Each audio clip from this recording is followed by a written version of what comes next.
Thought my roommate was just quirky, until she vanished. My Craigslist roommate disappeared after a knock at our door, and months later, I learned the truth. I was 22 when it happened.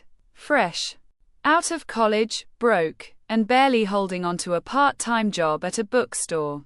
Rent in my city was ridiculous, and I had two choices: move back in with my parents, which felt like defeat, or find a stranger on Craigslist willing to split an apartment. I chose Craigslist. The ad was simple. Room for rent. $450 per month. Must be okay with cats. That was literally it. No pictures, no description of the place. But $450 was insanely cheap for the city, and at that point, I would have lived in a shoebox if it meant independence. When I showed up for the viewing, I half expected some scam or a creepy old guy. Instead, a tall, slightly disheveled girl about my age opened the door. Her name was Lila. She had purple streaks in her hair, oversized hoodies, and this constant look like she hadn't slept in 3 days. The apartment was fine, old but livable. The cats, 2 of them, were friendly, and Lila seemed quirky, but normal enough. We signed the lease together 2 days later. That's when things started getting weird. At first, it was small things. Lila would stay up all night typing furiously on her laptop. Sometimes she'd forget to eat for an entire day. Then at 2 a.m. she'd be frying eggs and blasting music in the kitchen. She never had friends over, never mentioned family, and never seemed to leave the apartment except once or twice a week. I thought maybe she was just an introvert, or depressed, or both. Then one morning, I woke up to find her pacing in the living room, muttering under her breath and tearing pages out of a notebook. She froze when she saw me and stuffed the papers into a drawer. That was the first time I thought, what exactly have I gotten myself into? After that morning of her ripping pages, I started noticing things I'd brushed off before.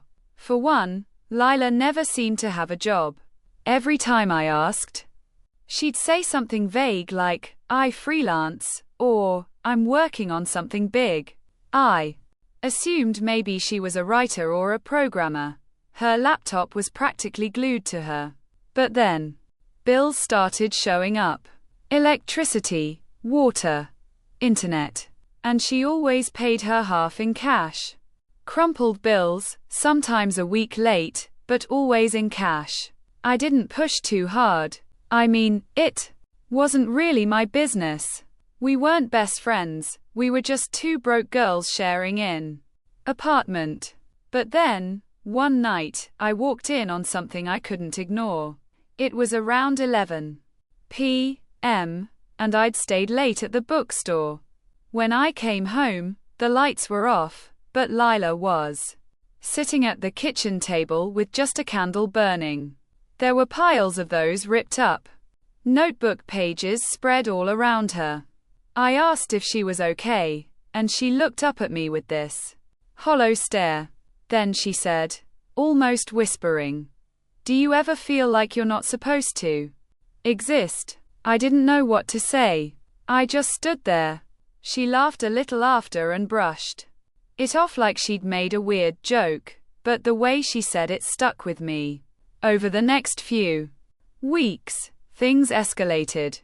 Sometimes I'd wake up and find her standing on the balcony in the freezing cold, barefoot, just staring at the street.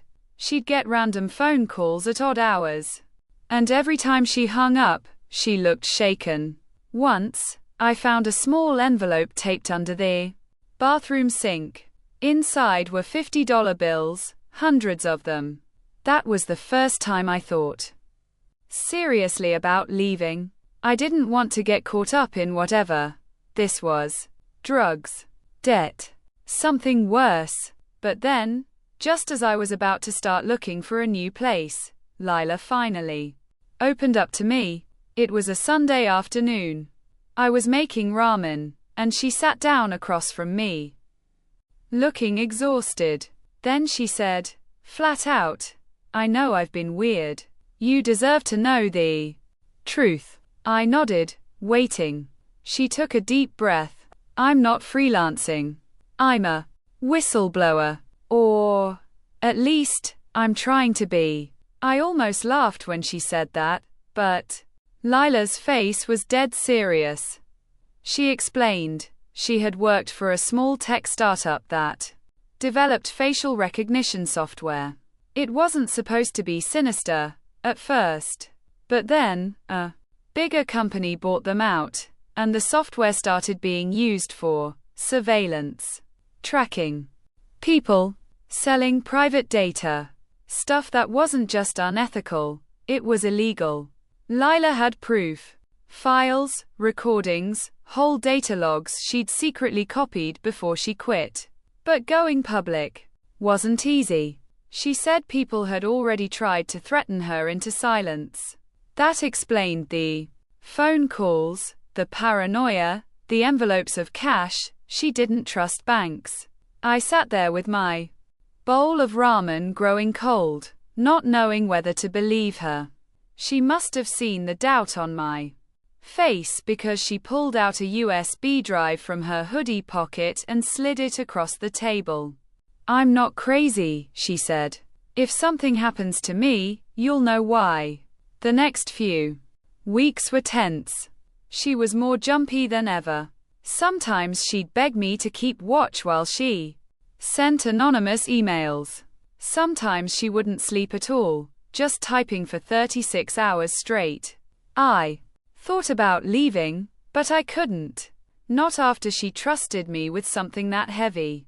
Then, one night, it all came to a head. We were in the apartment when someone knocked on the door, hard.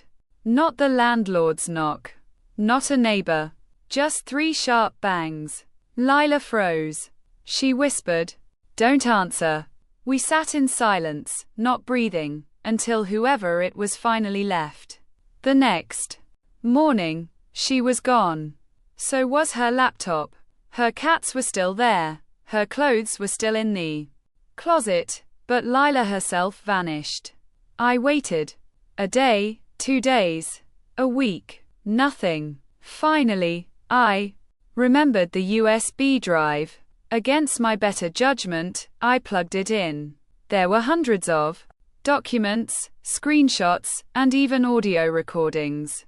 Enough to ruin people, maybe even enough to put someone in prison. I never heard from Lila again. I moved out a month later. I couldn't stand walking past her empty room every day, half expecting her to walk back in. Sometimes I wonder if she made it out, if she leaked the files, if she's hiding somewhere under a new name. Sometimes I wonder if I'm being watched because I still have that USB tucked in the back of a shoebox in my closet. All I know is, I went looking for a cheap roommate to save money. Instead, I ended up living with someone who changed the way I look at everything: privacy, trust, even safety. And to this day, I can't tell anyone her real name. Lila wasn't it. It was just what she told me.